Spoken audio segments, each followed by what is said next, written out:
Welcome, ladies and gentlemen, to the Soul Seekers podcast, where we believe that hunting has the power to transform lives through primal adventure as we share our mission of mentorship is conservation. To learn more about everything we do, check out our show on Carbon TV or go to soulseekersnation.com. Freedom on, everybody, and stay soulful. This podcast is also proudly brought to you by Onyx Hunt. When I first got into hunting, I kept hearing all about public land and different access and how to find different locations to hunt. I was like, well, how are people even identifying all this stuff? Well, sure enough, I came across the number one hunting GPS app, and that is Onyx Hunt. If you guys want to get better at hunting and go deeper into your scouting, Onyx Hunt is the number one GPS app for that. Join the millions of hunters who trust Onyx Hunt to find more game, discover new access, and hunt smarter. It was a game changer for me, and I know it's going to be a game changer for you if you've never used it. If you have used it, you know the power that it holds. Guys, I really hope you enjoy this episode. If you want to know more about Onyx, go to onyxmaps.com/hunt and check out their app. Be blessed, freedom on, and stay soulful. All right, guys, if you're in the market for a new hunting rifle this coming year, look no further than a Kelbley's rifle. I've been rocking their Coda rifle for the last couple seasons, and I've had great success with it. It's an amazing shooter, and every time I put one of their rifles in somebody's hands, they're like, oh, I got to get one of these. Kelbley's holds over 92 world and national records that are either broken or set on one of their actions or rifles. So they really set a higher level of accuracy. If you want to know more about Kelbley's rifles, go to kelbley.com. That's KELBLY.com. Tell them Johnny Mack sent you with Soul Seekers, and go enjoy shooting that much more in this coming hunting season. Be blessed, everybody. Go check out Kelbley Rifles. Ladies and gentlemen, welcome back to another episode of the Soul Seekers podcast. I'm your host, Johnny Mack, and today we are going to be talking about the foundation of being a shooter. Whether you are shooting a bow, you're shooting a gun, shooting a jump shot, whatever, it all comes down to having good fundamentals and what you're working with. And today we have Chris Ellis from Timney Triggers going to be talking all about triggers, the practice of becoming a better human, the collaborative way, turkey hunting, and so much more. We got a lot of topics to cover on today's episode. So without further ado, my man, Chris, how you doing, brother? I'm doing fantastic. Appreciate you having me on. Oh, dude, it's a great time. When good people join forces, man, can't be stopped. That's right. Can't be stopped. We got to stick together. That's right, baby. Rally the troops. Let's go. The whole idea of this podcast is to inspire people and motivate people. Like, give them a little like, you can do this, like, let's go. That's how I get all jacked up. I'm always like, yeah, baby, are you not entertained? That's right. Come on, baby. So, brother, you were out in the turkey woods today. Yeah, that's right. I'm here in West Virginia. I've been a lifelong West Virginian, and our season started 2 days ago. So if I sound a little sleepy this afternoon, that's because I am a little sleepy.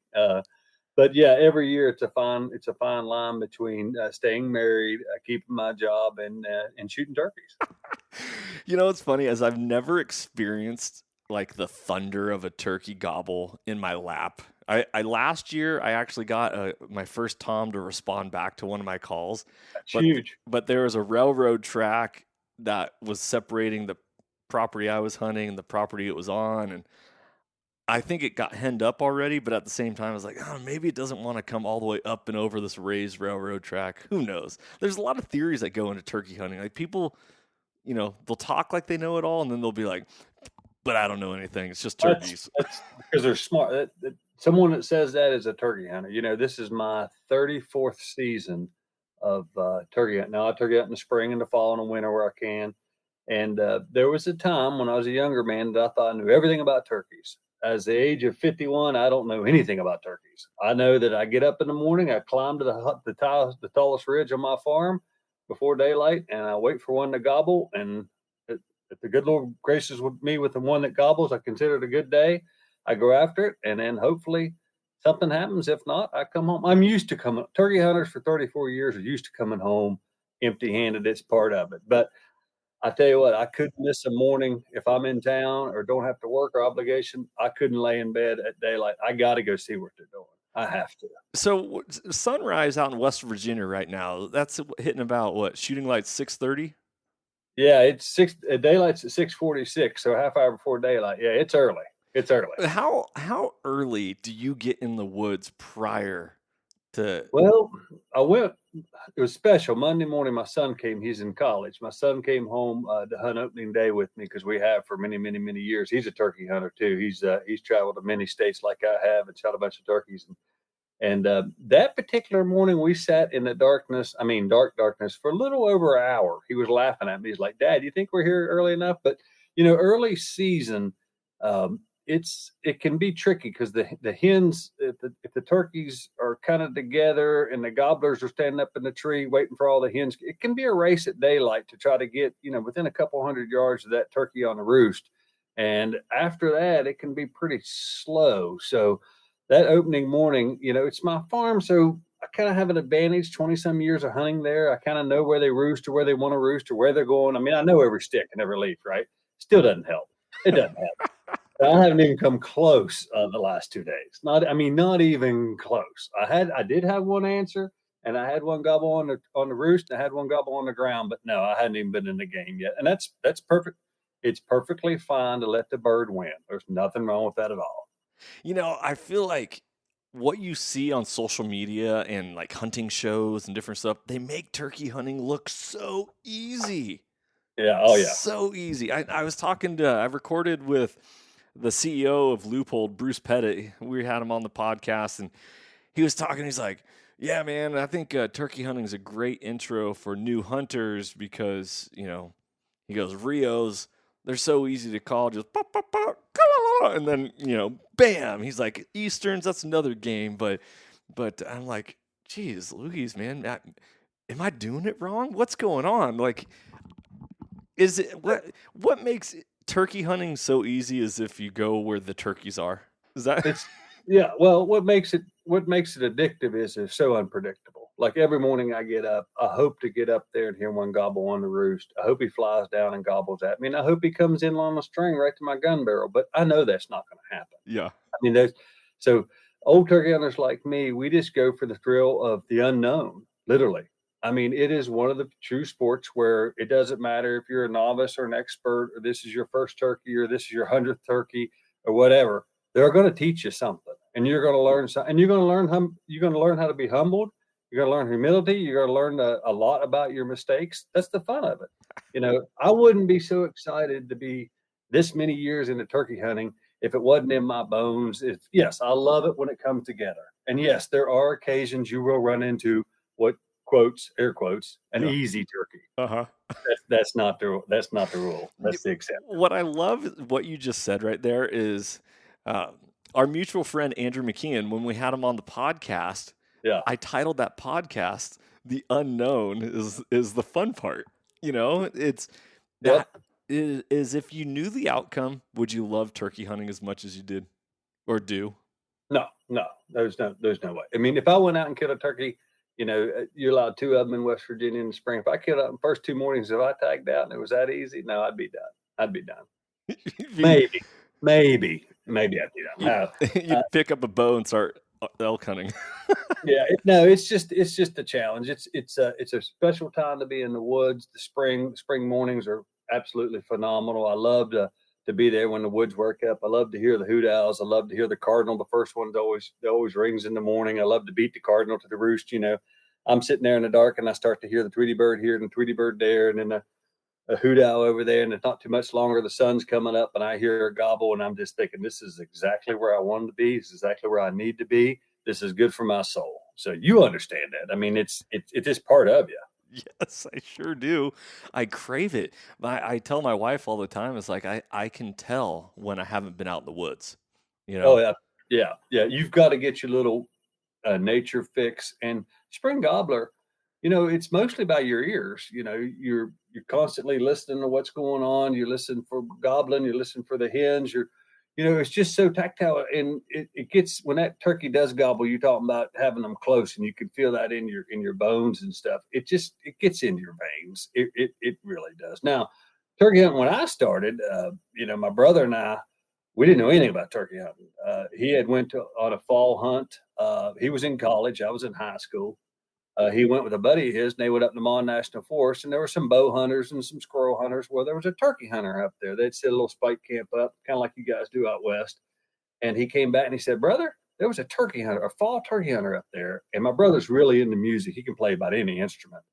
And he got into the calls, and we went out that first year, and we didn't know anything. And we've been hunting together every year since. So he was my hunting mentor, my turkey hunting guy. We learned just by mistakes after mistakes after mistakes. But basically, we learned to get as high as you can, listen to them at the roost, sit still for a long time, learn a little bit about calling, and we ended up shooting quite a few turkeys. I went into the college thinking I was Will Primos or something. I was grabbing people off the street and said, "Have you ever heard a wild turkey gobble? No. Would you like to go with me in the morning?" Yeah, I guess I will. Okay. That was my fun. See, you jumped from the entry level beginner hunter where you just want to see animals in the field and you want to just have an opportunity to shoot your gun to the fifth stage of a hunter, which is it's actually more fun when you get to watch other people succeed. Oh, absolutely. And not many people. I don't even know what words I want to put into this right here, but not many people can do that. And I think that's what's hard about my mission statement of mentorship is conservation is you got to be able to love it so much that you want to give it away. Oh, absolutely. And to hear you say like, "Oh man, you haven't experienced it, you got to try it." You want to I talk about this all the time on the podcast where if you go to work and there's a new restaurant that opened in town and somebody ate at it and they're like, "It's incredible." What do? They tell everyone, like, "You got to go eat at that restaurant." That's what we need to be like. We as a collective hunters need to be like in regards to it. It's like, go promote it, shout it from a mountaintop. Hunting is awesome. Everybody, you got to try it. You got to experience it. Even if you don't want to do it and pursue it, having that firsthand experience creates that perspective, and then it changes voting and all sorts of stuff that is a waterfall effect of the greatness of giving, right? Oh, I mean, I try to practice as much as possible, hands-on conservation, right? We are the tool in the toolbox. That's our responsibility to go out ethically and take these animals. And, it's part of my lifestyle. That's what we eat. Biggest majority of my diet is I'm very blessed to live in a part of the country where we've got a ton of natural resources, from fish to game and that kind of stuff. And my family grew up on it. I have a son and a daughter, and they both grew up on it. In fact, this was an interesting story. My daughter, she's in med school. She came home over Christmas break or whatever. She had a break, and she said, "Dad, I may want to go hunting with you in the morning." It was deer season, and I said, "Great." I said, "You can come with me." I said, I think I got a couple blinds here, and I'm not really a blind guy, but I said, I got a couple set out for when it's raining. I said, "You just go with me." And she said, "No, I think I may actually want to go hunting." And I was like, "Really? Really?" So we studied up on the anatomy of a white-tailed deer and shot placement, and we did a little practicing out at the farm. And she went out one evening and she killed her first deer this year at the ripe age of 26. That And is so incredible. yeah. Well, for us, it's the presentation meal. It's a family meal. It's a celebration meal, and it's something kind of cool when you can sit there and the family's in for the holidays or whatever. And I was cooking up an appetizer, and I did a deer tenderloin, which is phenomenal. I don't have to tell you what phenomenal, Right. phenomenal. And I was like, Emma brought home dinner, and it's just full circle. She'd been around hunting her whole life. She went squirrel hunt with me when she was a little girl and shoots every once in a while. But she'd been a little bit busy in school, but she just had enough of a break and thought, it's going to be a pretty afternoon. She said, "Man, I may want to go hunting." So that tickled me to death. So now I got two kids that are both accomplished hunters now. Oh, that's so cool. That's awesome. Well done. Were you able to get out of her to articulate what it was that spurred her on to be like, "No, I want to go do this on my own"? Yeah, I'm a big nutrition guy and a health guy right now. I've been on this kick for the last 4 or 5 years, and she's studying the human body and she's studying medicine, that kind of stuff. And it was for her, it was pure nutrition. It was nutrition. It was conservation.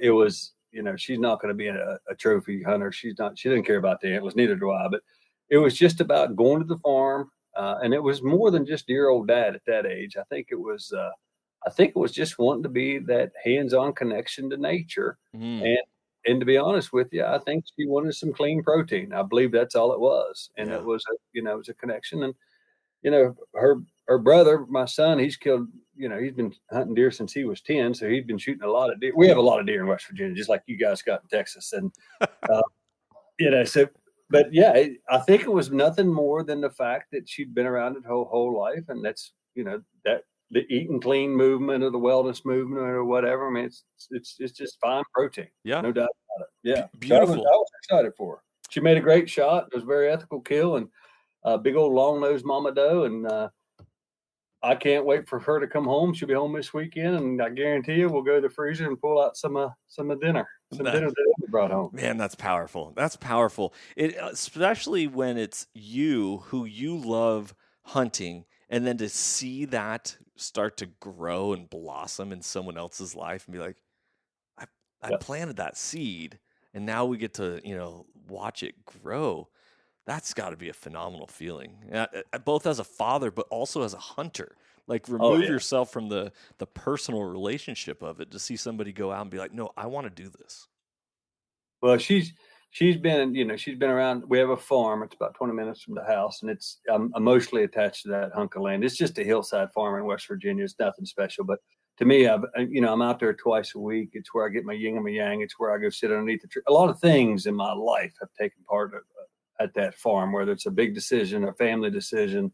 I remember the phone calls I took. I remember, and all in the name of hunting, right? Yes, I was hunting, but I was Right. also out there just getting my mental fix and my nature fix. And like you said, I enjoy my role as a hands-on conservationist. I enjoy my role as a provider of, pure protein for the family.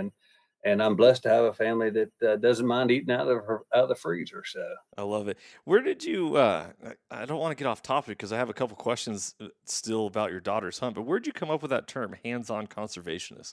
I've never oh, heard that before. it's got to be around there somewhere. I'm sure I didn't make it up. I can't trademark that one. But I think about it all the time.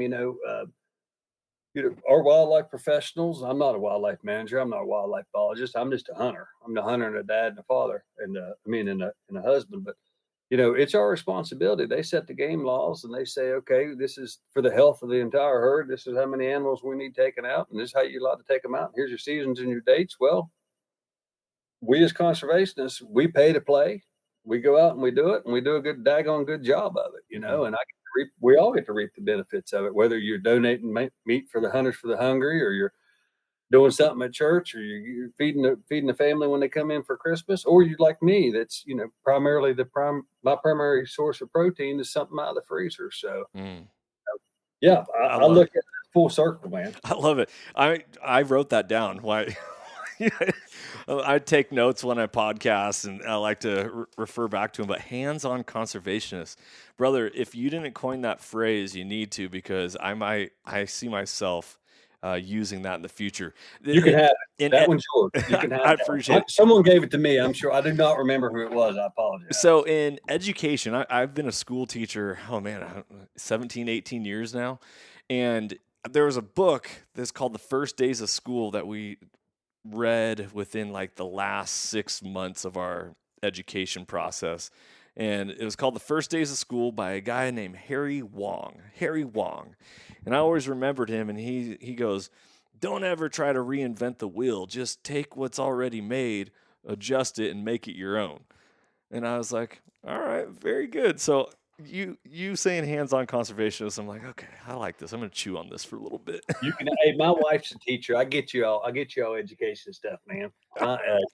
She's been a teacher for, gosh, I'd have to think. I'm probably telling her age, 20 some years at least. She's been a teacher, and yeah, I totally. We live in a small town, so when your wife's a teacher in a small town, and both kids go through the educational system in a small town, you end up knowing everybody. So. Yes. A lot of people ringing my doorbell saying, "You wouldn't have any extra elk meat, would you?" And I'd be like, "Yeah, as a matter of fact, I do." I love it. I love it. Okay, so you mentioned earlier that you've been on a little bit of a health kick the last couple of years, Yeah. specifically focusing on diet. What is that? What journey have you gone on? Yeah. So I got injured when I was a young man, And that's a long story. It's not even worth talking about.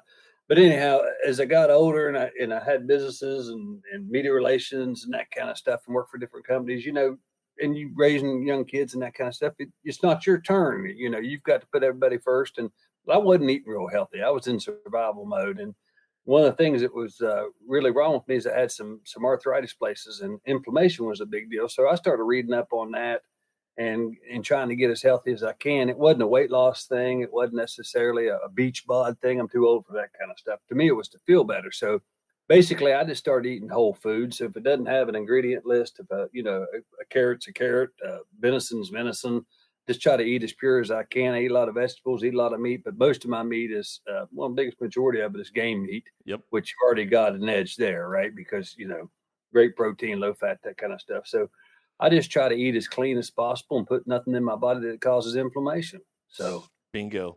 Sugar is the number one cause of inflammation, and yet people do not recognize it.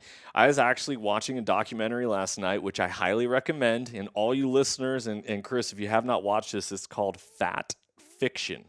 It's free. It's on YouTube. Fat Fiction.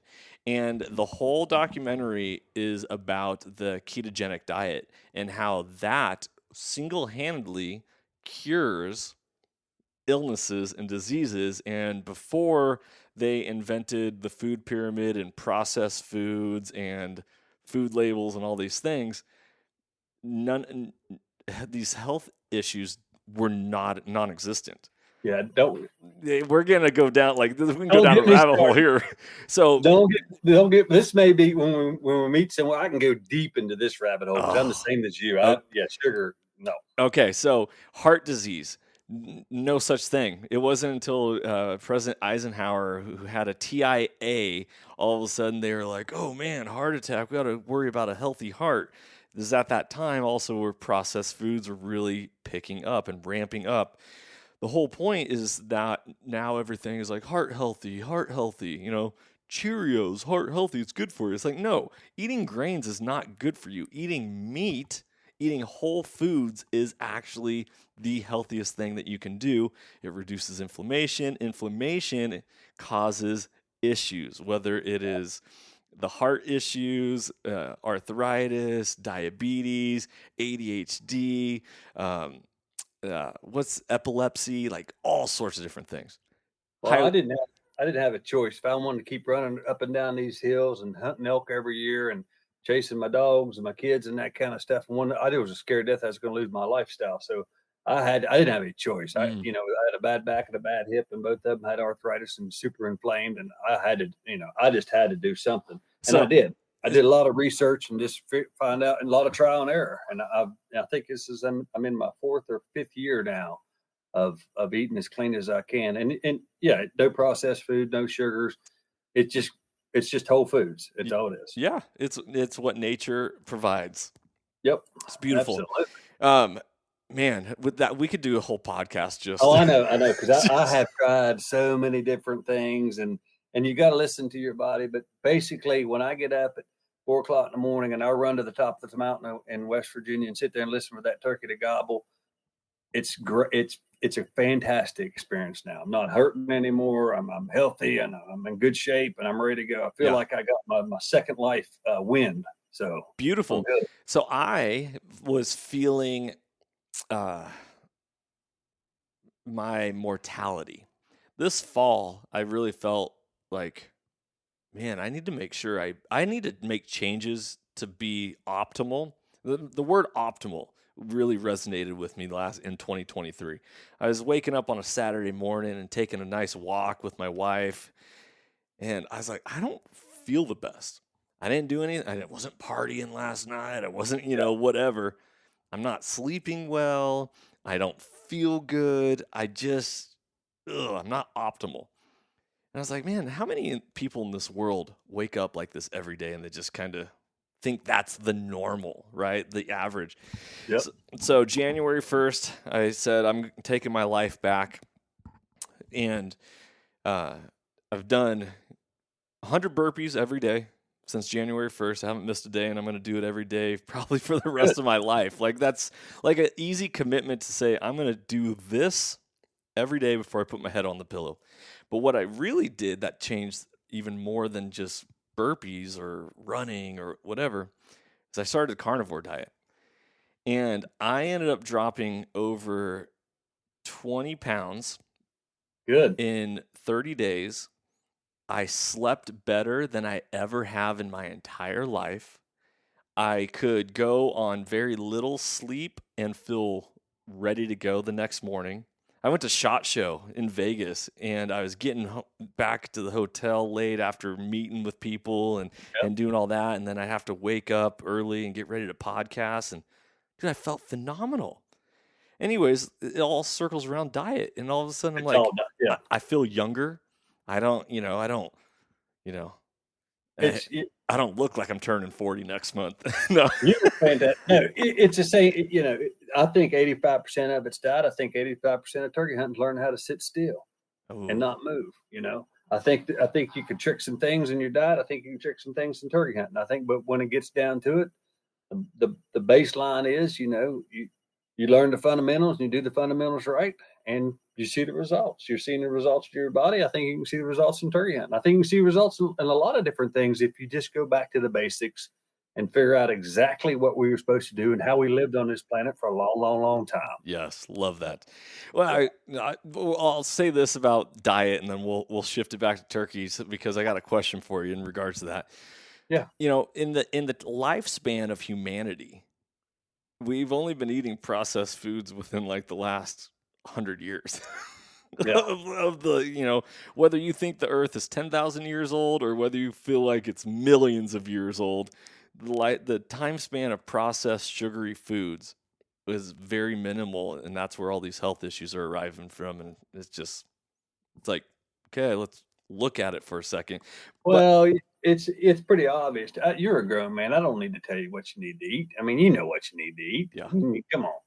It's not that hard. We make it more complicated than it really is. Just eat natural, pure foods that make you feel good and burn clean and run up and down those hills and stay in shape and run around with your kids as long as you can. Yep, yeah, absolutely. All right, so you mentioned sitting still for turkey hunting. You said it's like 60% of the hunt. You know, I'd give a little bit more than that, but that's just me. Okay. So at what point do you feel like you have to sit still?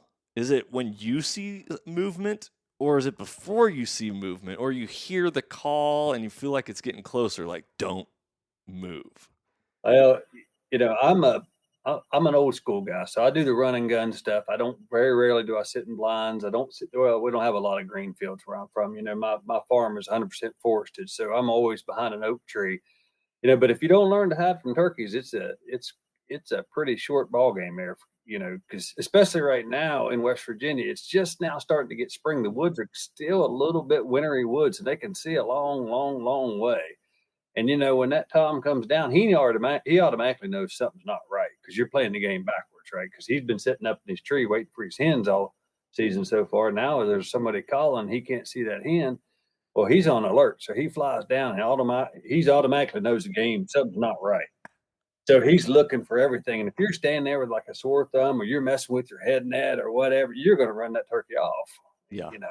Yeah. Now there are times when, you know, you can get away with a little bit here, a little bit. Blinds are phenomenal because you can move around all kinds of stuff. But when you're sitting on the ground behind an oak tree and you got that gun resting on your knee and you've been sitting there for 25 minutes, 30 minutes, you better sit there a little bit longer as far as you can. You know, just concealment's a good thing. We're blessed with great camouflage now. We're blessed with some great load choke combinations that let you shoot a little bit further. You know, when I was going up, 25 yards was a long shot. But yeah, you've got to learn to hide if you're going to sit behind a tree and call in hardwoods. You've got to learn to sit still. I don't care how you can call. I don't care how good you can call. Concealment's the number one game, at least in my neck of the woods. Okay, so with that being said, do you have to wear a turkey mask or cover your face? Oh, 100%. I love it. Yeah. Oh, yeah. You come with me, you won't see nothing but two little beady eyes, baby, sticking out.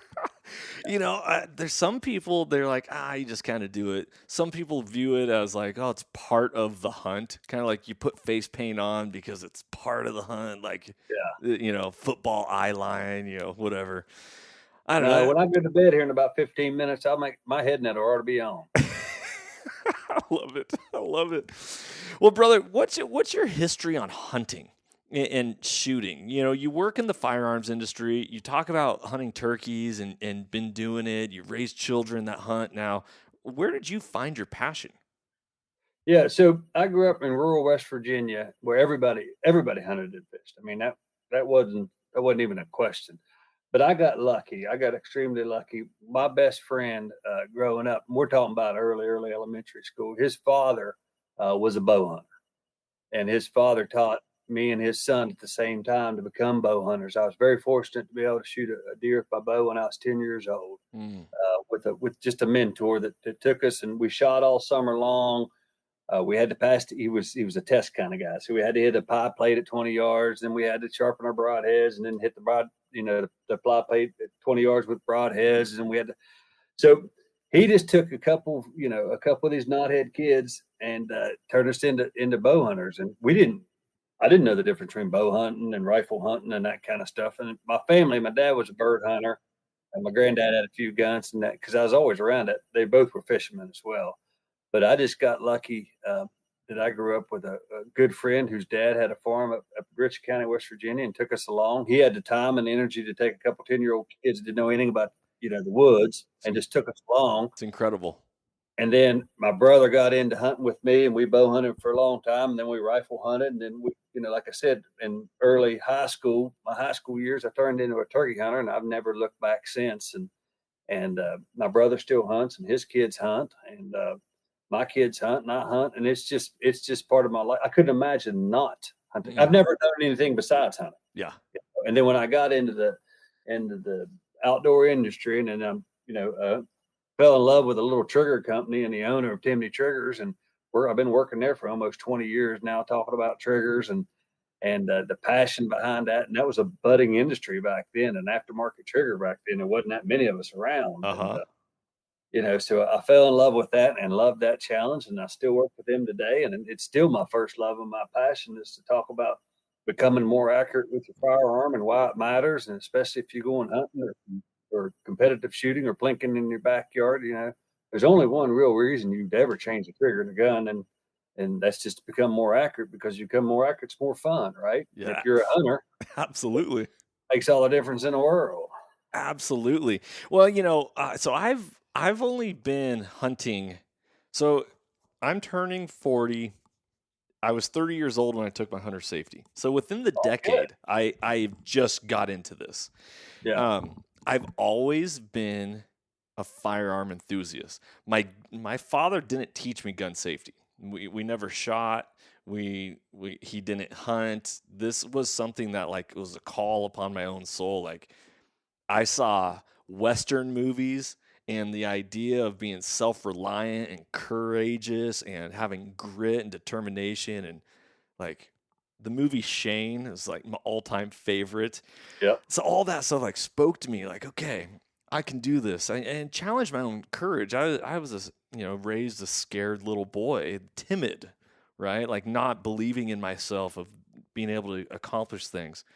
Well, I got into firearms from a Red Ryder BB gun, where I used to shoot green Army men and GI Joes in the backyard all day and pretend like I was out west and just living this imaginary lifestyle in my backyard. So I shot all the time, but it was, the Red Ryder, those horrible triggers, and I learned to start getting better and better at shooting. And here I am in hunting, and I want to be the best. Why do I podcast? It's because I want to gain as much insight as I can into what I've fallen in love with. Going into triggers, I know that triggers is the foundational part of being the most ethical and deadly accurate that you can be. And I'm also a fan of America. And anytime you got a trigger company that is made in the USA and all about that, it's kind of... You don't go ringing up other trigger companies no, we're gonna stay with the red, white, and blue. So tell us a little bit about Timney. Oh, sure. So if you like Americana or American manufacturing or American history, Timney's been around almost 80 years now. So I'll just give you the brief history real quick. So Alan Timney is the founder of Timney Triggers. He founded it in 1946. And if you know anything about Americana or American history, we just won a war in 1946. So men and women coming back from the war, they had their service rifles and they were proud. I mean, we just won a war. It was a big victory and that kind of stuff. And a lot of those men and women, what they really wanted to do was they wanted to go deer hunting, and they knew they had a GI gun, and we're talking about Enfields and Mausers and Springfields. We're talking about bolt action guns back then, right? Mm-hmm. So they come back. And what Alan Timney, it's the same mantra we use today, is he decided to make a trigger that was easy to install with tools on a kitchen table, improved the accuracy of the platform, was adjustable where it needed to be adjusted. Same thing we're doing today. I mean, fast forward 2024, the same thing we're doing today. And he found a group of folks out there that would take a barreled action, or even if it was in like one of those old Mauser wooden stocks or whatever, and he helped them become more accurate by upgrading their trigger so that they became muscle memory became very, very accurate with a trigger that breaks the exact same way every single time and lasts a lifetime, made in America. And they went out and they started deer hunting, became very, very accurate. It wasn't much longer before, people say, hey, can you make a trigger for the same thing we're doing today? People call us all the time. Can you make a trigger for that? Can you make a trigger for this? Can you make a trigger for that rifle or that 1022 or whatever, Right. It's the same thing we're doing today. We listen to our customers and there's been some legacy triggers. Remington Model 700 came out in 1962. Timney started making aftermarket triggers for that platform in 1965. Mm-hmm. So some of those things have been around a long. We still make Mauser triggers and Enfield triggers, and there's still some of them. Just depends on the seasonality. But we still sell a lot of triggers to Mauser folks that want to sporterize a military rifle. So that's where Timney came from, and that's where we're at today. We're much larger today than obviously a garage company in 1946, but it's the same thing. We have to, when we look at a platform or rifle, pistol, we make all kinds of them now. But if we look at it and someone says, "Hey, can you build a Timney?" Because you got to remember, you got generations of people that know what a good trigger is now. Mm-hmm. From a bolt gun to a semi-automatic gun to a handgun. So they'll ask us, can you make a Timney for that? And our engineers will take a look at it. Can we make it? Does it improve the platform? Does it increase the accuracy with that platform? Is it easy to install with common tools on the kitchen table? And is it adjustable where it needs to be adjustable? And if that's the case, we'll take a look at it and we'll come to market with it. So it's the same old story, but the bottom line, and you're exactly right. If you're going to be a hunter and you want to become the most accurate as you can, it starts with a good trigger pull and it ends with a good bullet. That's it. That's it. The rest of the two things that really impact is the trigger, a good barreled action, the trigger, and then shot placement and bullet construction. That's pretty much all you need to know about hunting to become accurate. The rest of it is learning to sit still. Learning to be patient. Patience is a virtue. Yeah. The trigger game is so fascinating because the moment you feel a good trigger, it ruins it for every other gun that you ever. It's over. Yeah, it's exactly right, because it is. And I would tell people for years and years and years, it's hard to describe what a good trigger is. But once you feel it, like you said, what a good trigger is, you think, okay, well, listen, here's the bottom line. The hillbilly logic, if you allow me to use a little bit of hillbilly logic on this. Go ahead. If you want the bullet to hit the same place twice, the trigger's got to break the same way twice. That's just fact. That's just fact. Now, you can learn, no doubt about it. You can learn to muscle memory just about any trigger out there. It might take you a long time. It may take a lot of practice. It's kind of like a golfer putting or somebody shooting a free throw. Mm-hmm. You can muscle memory just about anything. Mm-hmm. What a good trigger does is once you get that muscle memory down very, very quickly, because it's going to break the same way every single time, it becomes more of a mental decision than it does a physical decision, because your brain says, I can make that shot. There's a deer standing out there at 175 yards, or an elk standing out there at 304 yards, and you practiced, and you know your equipment.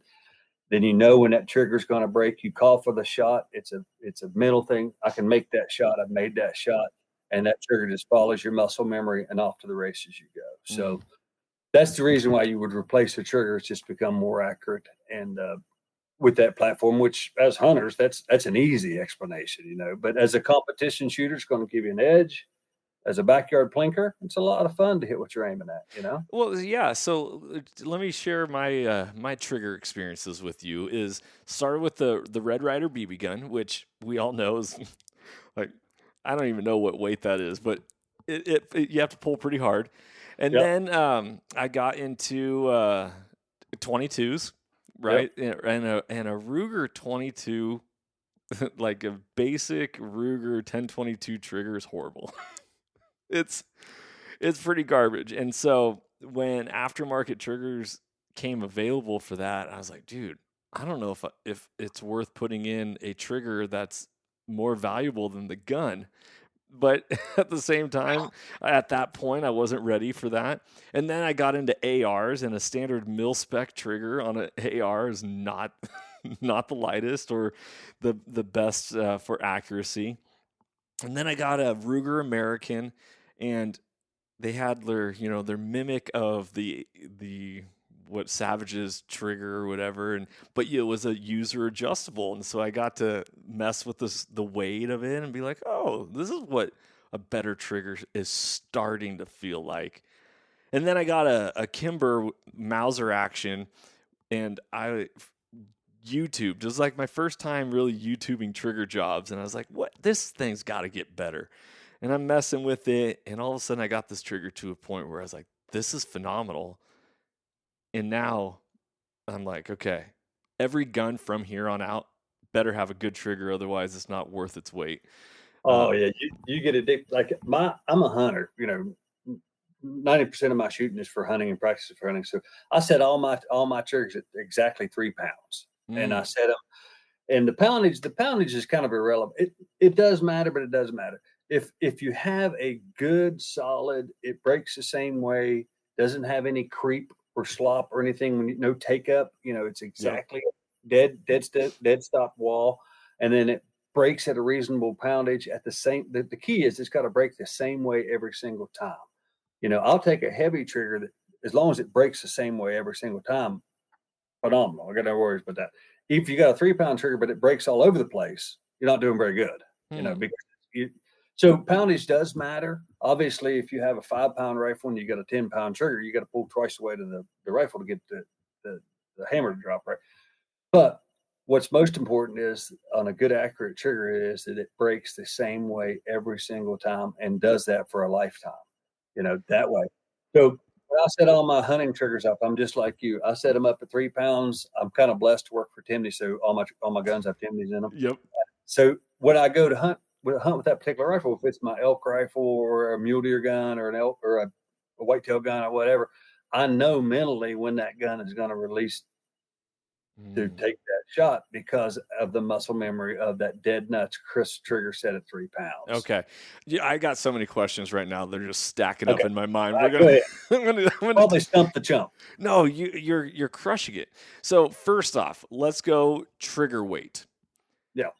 You say you set all your hunting rifles at 3 pounds. I want to know why, and then why not 2 pounds? Why not 2.5 pounds? Like, at what point is it more competition versus a safety factor? Or I don't expand on it if you know what I'm talking about. Yeah, exactly. Pull weights, you know, that's why we make them in so wide different ranges and that kind of stuff. So it's got a little bit of individual. But I always tell people, if you're going to hunt, you're going to hunt out west, you're going to hunt someplace where it's cold. You got to remember that lots of times you're going to be wearing gloves.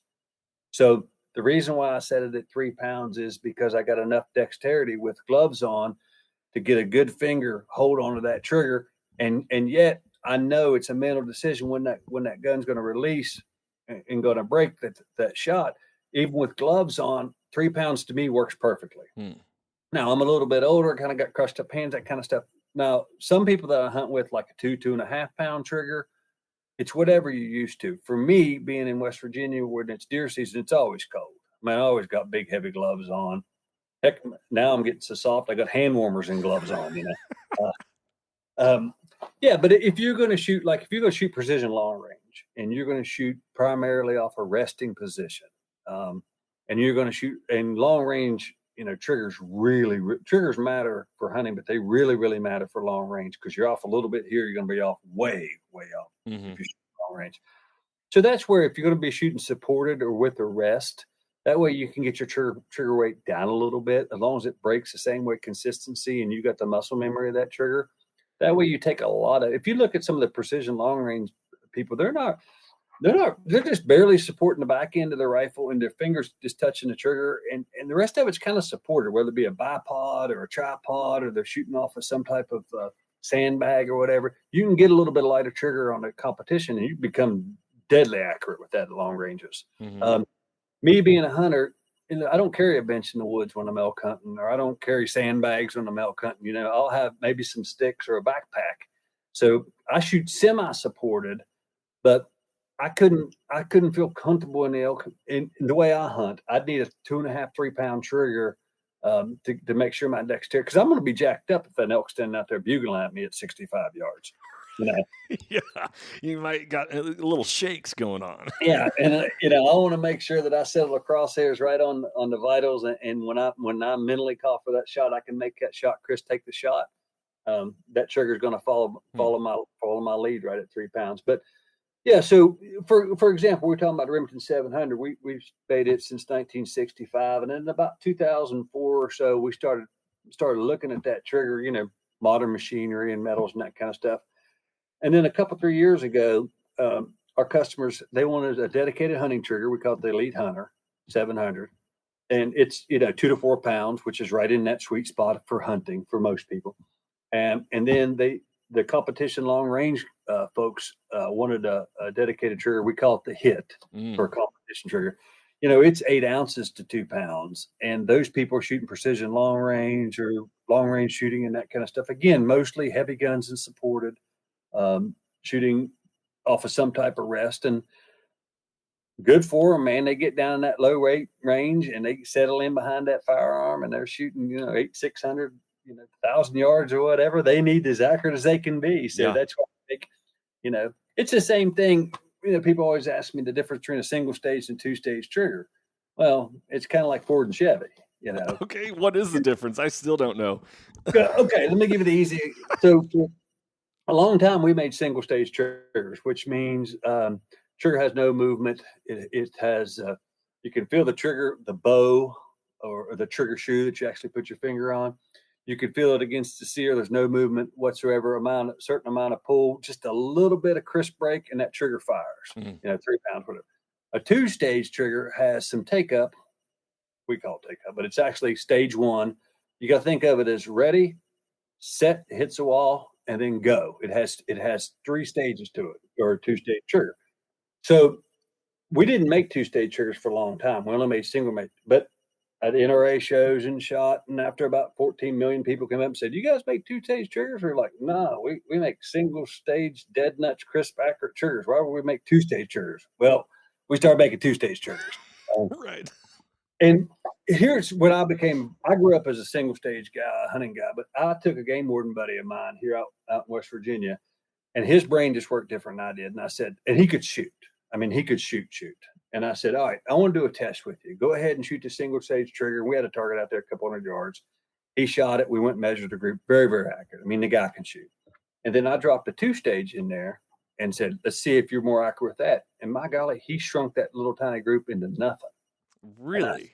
I said, "How did you do that?" And he said, "My brain just works. I like to put my finger on that, do the first stage towards the wall, pull the first stage and it hits the wall. You can feel the tension. And then have a light break after that. My mind works with that ready, set, go." I like that. And I was like, "Really?" Well, 2-stage triggers have taken off, and a lot of the competition shooters, they'll say that they can shoot faster or they're more accurate. It's Ford versus Chevy, whatever you're used to. Well, and there's books written on it, but I'm not trying to simplify it, but I am trying to simplify it. If you grew up with a single stage trigger, you're good. So is that what Savage was trying to do with the AccuTrigger, and what Remington or Ruger did with their little like blade that they have in between their shoe? Is that kind of the concept of a two-stage? But that's also called a finger safety as well. But yeah, that's similar. It's a similar feel. So when you feel that first initial movement of the trigger, that's stage one, and then when it hits the wall, it just takes a little bit to break it. Stage two. So yeah, you're in the right ballpark. Okay. I'm just trying to pull from information or experiences that I've had. That's interesting. I'm gonna have to get my hands on a two-stage trigger at some point and actually like close my eyes and feel like, what do I prefer?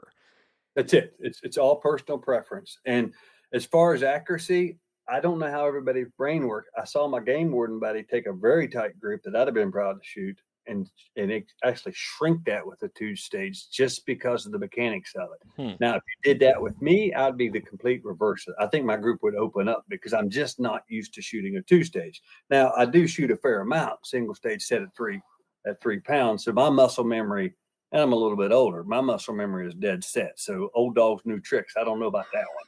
But yeah, we make some two-stage triggers that are fantastic and are very popular.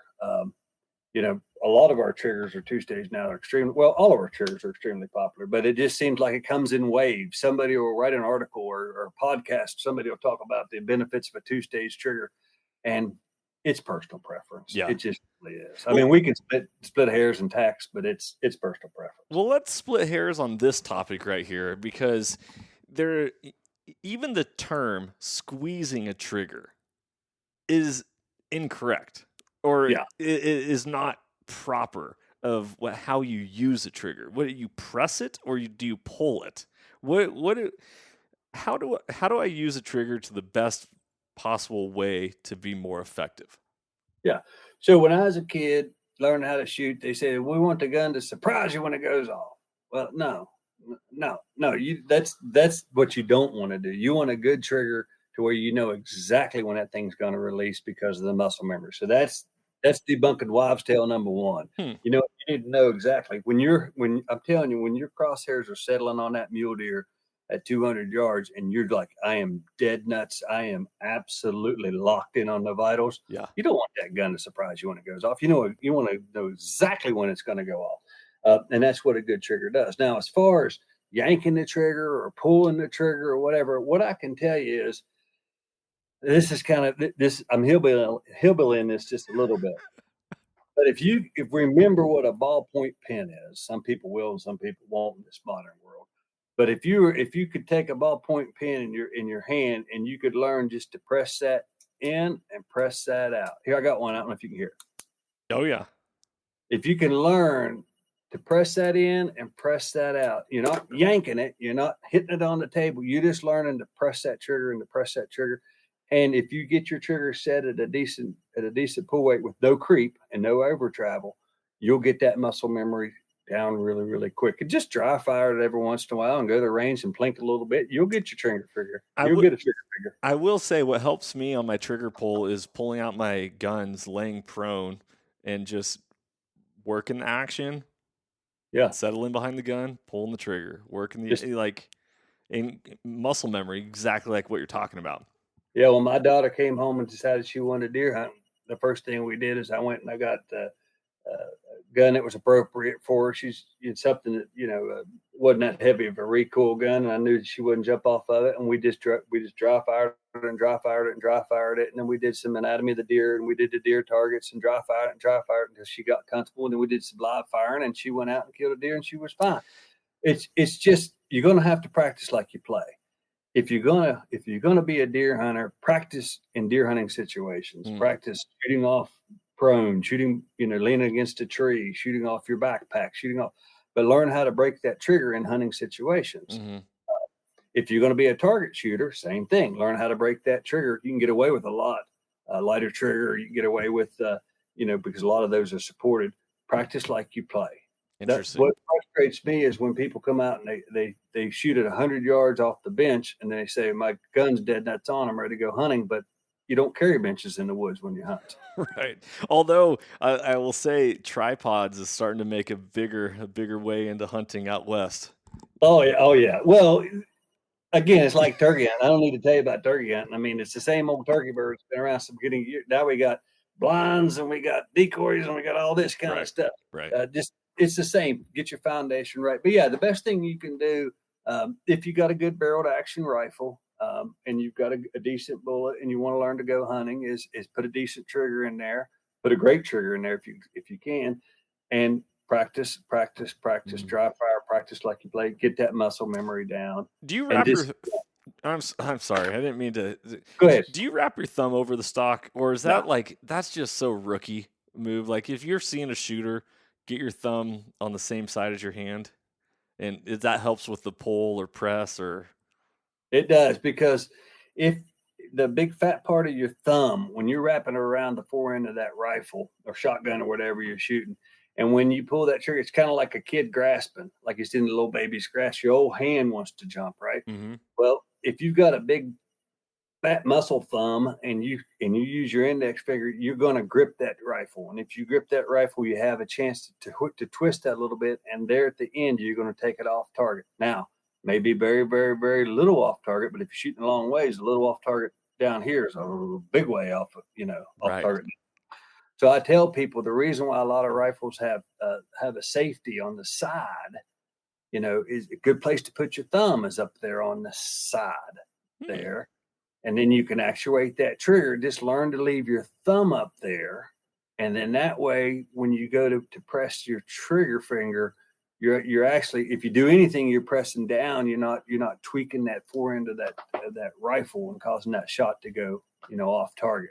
So yeah, if I'm teaching someone to shoot, they've never shot before, they don't have any bad habits or whatever, I'll take their thumb and lay it up there where a side safety usually is. I like that. Are you shooting off the pad of your finger? Yeah, that's another thing. There's been books and articles written about that. I shoot mostly curved triggers that are just now there's straight triggers. We make different trigger shoes. There's all kinds of things that people call for nowadays, which are fantastic, and I'm glad we're able to provide for them. But a curved trigger to me, yeah, I put it in the pad of my finger. Now again, I'm primarily a hunter. I don't shoot long range.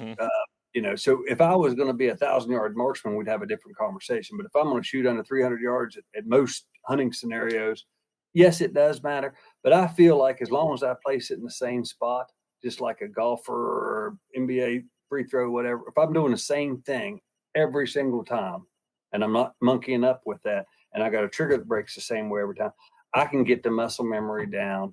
It's like everybody's golf swing's a little bit different.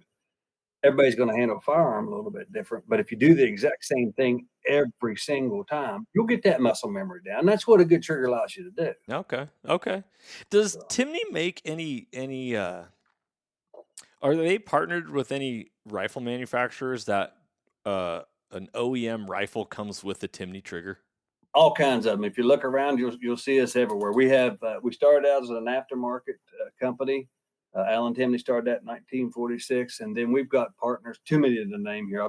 We've got custom rifle builders all over the country that use our products. We've got big OEM manufacturers that use our products. We've got everything in between. So we're the world's oldest and largest trigger company. So we're just about anywhere you want to look, whether you want to look at Bob's gun store, you want to go to a big box store or online, or you call up your custom gun guy and say, hey, I'm going on a South African safari. It's a hunt of a lifetime. I want you to build me a rifle. I guarantee you won't have a hard time talking him to put a trigger in yours called Timney. No problem whatsoever. So yeah, if you get into the custom rifle building world, or if you start looking at the rifles, just start noticing who all's triggers in there. When I started talking about triggers, and I feel like the old guy, there was about 3 or 4 companies out there, and they were small companies, and they had good customer service, and they had a handful of products. And then, Timney just kind of took off, and we kind of created we did create the aftermarket trigger business just by how old we were and how long we've been around. And now we're blessed with, there's all kinds of good triggers out there. There's all kinds of great rifles out there. There's all kinds of good custom rifles and off-the-shelf rifles. If you're a rifleman in this day and age, you're living in, this is grandioso time, man, because you've got great modern manufacturing. You got great metals, great metal finishings. You got great bullets. When I was growing up, you almost had to hand load, and you had to find a rifle that had a decent barrel. Half the time you had to switch the barrel off of it and try to get, well, nowadays we're pretty much, I mean, you can buy a pretty decent rifle, and you can tweak it the way you want to with a good stock and a good piece of optics, and upgrade the barrel and a good trigger. You can make an absolute phenomenal. And Yeah. we're also blessed with all these custom guys out there and custom girls out there to build you anything you want. I mean, it's amazing what you can get into. I totally agree. One of the sponsors here at Soul Seekers is Kelbley Rifles, and Kelbley is phenomenal manufacturer. But I've had to do a couple, or not had to. I've been blessed with the opportunity to have some barreled actions that I needed triggers for, and their actions is Remington 700 clone.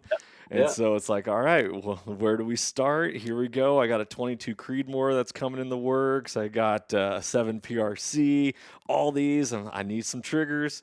Well, you happen to know a guy now that knows a thing or two about triggers. Yeah. And just, it's interesting when I like to talk to people about who start with the barreled action, because the sky's the limit, right? I mean, what are you going to use this rifle for? Is this going to be a precision long range rifle for targets? Is this going to be a elk hunt rifle? Is this going to be a heavy cartridge, a Magnum cartridge? Is this going to be a speed demon, like 7mm 08 or something, a short action that's really pumped up a little bit, right? And all those kind of things lend to possibilities of triggers. And then you get into optics, and then you get into stocks, and then you get it's fun. Oh man, we learned this when I never did think back in the day. I think it was about 2004, maybe 2005. We started making an AR trigger, and I never forget. Engineer and owner and stuff was out on a prairie dog deal, and somebody brought out an AR and said, man, you guys need to look at these triggers. Well, you take the pins out of an AR and dump out all these parts, and we're like, my gosh, we got to make a drop-in cassette, out of all these parts. Well, we did. We made a true drop-in, put 2 pins in it, AR, and off to the races. We still got the gold standard in ARs today. But look what all you can do with the AR now. I mean, look at how many different trigger options they are, and furniture and platforms. And my gosh, the grown man's Barbie doll. You can accessorize it any single way you want. It's the best thing ever. The same thing you're talking about, 700 to 700 clones. I mean, and 1022s. I mean, you've already talked about Glock pistol. There's a bunch of different things. When I started in the firearms industry, you bought a good firearm, and then you may, like I said, you may do some hand loading one year. You may put a good piece of glass on it the next year. Nowadays, people are buying firearms as a platform to build off of. I mean, there's a lot of you folks who are custom gun builders who just don't know it. You're starting with a barreled action, and you're putting parts and pieces on there, and the trigger just happens to be part of it, which I'm excited about and happy about, to be honest with you. But what I love is that you guys have made replacing a trigger so much easier. Than it's not as intimidating. And that's one of the things that I want to get through on this podcast for listeners, is that if you as a listener want to put in a new trigger in your gun, you can do it. You don't have to be a gunsmith to do it. And actually, I got if you guys don't know this, if you've never ordered a Timney trigger before, each Timney trigger comes with a Tootsie Roll pop, because it says that how long does it take to get to the center of a Tootsie Pop? Well, not as long as it takes longer to get to the center of a Tootsie Roll Pop than it does to switch out and install your Timney trigger. And I love that. Yeah, that's been in our company for a long, long time. We buy those things by the crates now. But yeah, that was to illustrate a point. Alan Timney, and even today, we haven't changed much. We will not make a trigger if it's super difficult. And we fumbled a little bit over the years and made them better and better. We're always getting better, always getting better. But 99.9% of our triggers, if you read the directions, or if you watch a YouTube video, if you listen to a podcast or whatever, it's the intimidation factor. They're not hard to put in. Yeah, they're easier to put. And generally, once you put one in, you've got it down, bringing all kinds of them in, that kind of stuff. But Yep. We wanted it to be fairly simple for everybody. Kitchen counter, you know, easy tools to put in a trigger. We try every day to make them as easy as possible with good instructions and good videos and that kind of stuff, because we understand how important it is to get you up and shooting. And a lot of people are getting ready to go on a hunt, or even if it's just a local shoot, it's very, very important to you that you have the best equipment. And you bought a Timney. Well, we want to help you. We got tech support and all that. We got all kinds of avenues to get help you with that, put that trigger in. But I the love bottom it. line is we want you pulling a good trigger. I love it. Well, here's what's something I want to highlight real quick about Timney, and I didn't know this until I received my package on my Remington 700 triggers in the mail. But we as consumers have multiple options nowadays of where we want to spend our money, where we get to spend our money. And a lot of the times, I'm a huge Made in America fan. Made in America can sometimes cost a little bit more money, maybe not, maybe it's higher quality. There's a lot of different ways to go about it. But one of the things is what is the company like? What is the culture? What is what does the company stand for, right? Abraham Lincoln said, if you don't stand for something, you'll fall for anything. So what I love is on the back of this card that I got, talking about the Tootsie Rolls, it also talked about the Timney Way, and it says the practice of becoming a better human. Listen generously, speak straight, be for each other, right? Be for, not those two words, be for each other, not be against each other, be for, honor commitments, and acknowledge and appreciate. I love that. What is it like? You've been in the company almost 20 years, you said. Like, Yeah. I want to work for them already, just seeing this. Oh, come on. We're always looking for good men and women. Come on. I could sell a trigger. Let's go, baby. No, it's a lot of people talk about having the best people in the world, and they talk about the culture. We actually practice that. We try every single day to practice the collaborative way. We understand where we sit in the industry, where we sit as humans. We love what we do. We love working with each other. We love the firearms industry. We don't back away from Second Amendment stuff. We don't back away from hunting. We don't back away from the fact that we love what we do. We love who we work with. We love where we sit as American manufacturers. And we love that we make the world's finest triggers. Mm. Now, how we do that is we constantly practice the collaborative way, speaking straight, listening generously. We hold each other to those culture values because we want to become the best humans we can to serve you, men and women, in the firearms industry as best as we can with love. When you get that Timney trigger, we want you to know that there's more than just a manufacturer behind that.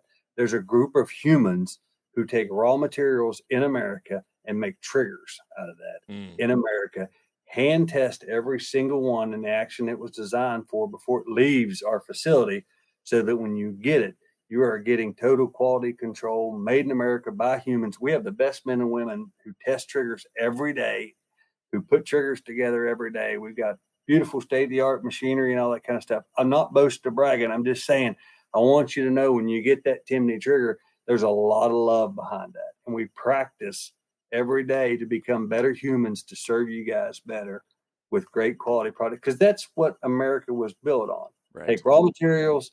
A bunch of people love what they do, love it, the spot they sit inside the industry, and provide a service for you guys so that you get a trigger with a lifetime warranty, made in America by men and women who really, really, really love what they're doing. Man. That's all that culture you're talking about in a nutshell.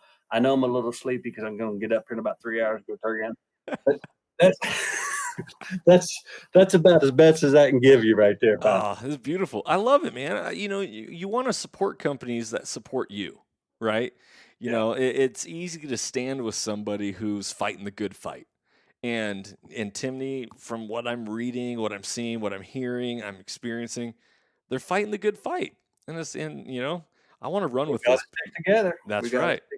We got to keep practicing this hands-on conservation so you and I can eat healthier and eat cleaner and live longer and watch our dogs and children run, baby.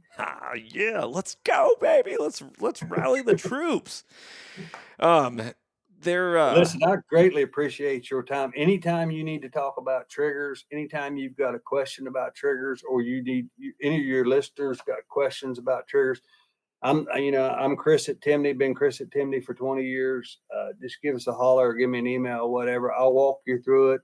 And if you got a hunting project coming up, even better. That makes me excited, man. Perfect. I love it. Well, brother, is there anything that I didn't touch on that you feel like we want to hammer before we wrap this up? No, just the thing is, if you're going to start with a solid platform, start with a good barreled action or a good platform.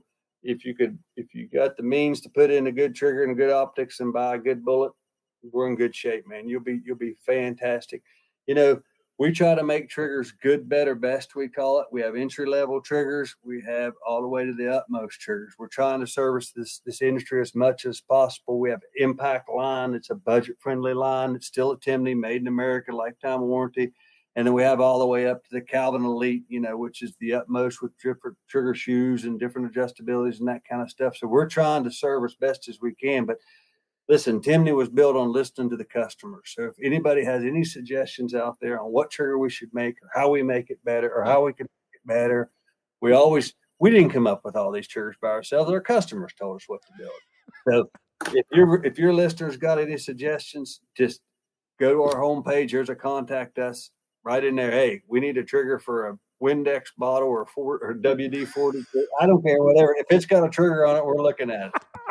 I love that. Hey, I appreciate you, dude. And I'll tell you what, I may be sending you a picture tomorrow about 8:30 in the morning, hopefully, of a long beard. If not, it'll be the day after. If not, it'll be the next 5 weeks sometime, buddy. Perfect. I love it.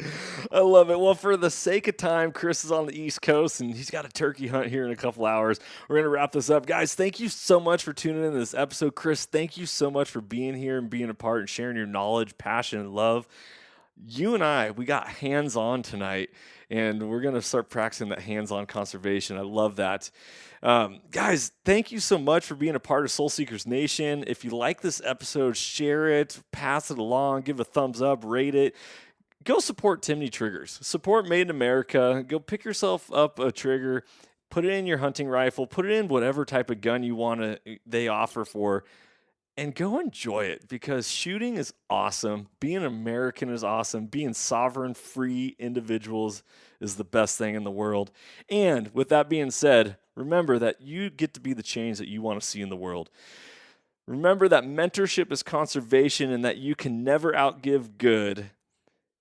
Be blessed, everybody. Thank you so much. For Johnny Mack here at Soul Seekers and Chris over at Timney, freedom on, and stay soulful. If you enjoyed today's podcast and want to support the show, you can always like, share, subscribe, and leave a rating, as it helps us share our mission of mentorship is conservation. Thank you so much for tuning in and being a part of Soul Seekers Nation as we transform lives through primal adventure.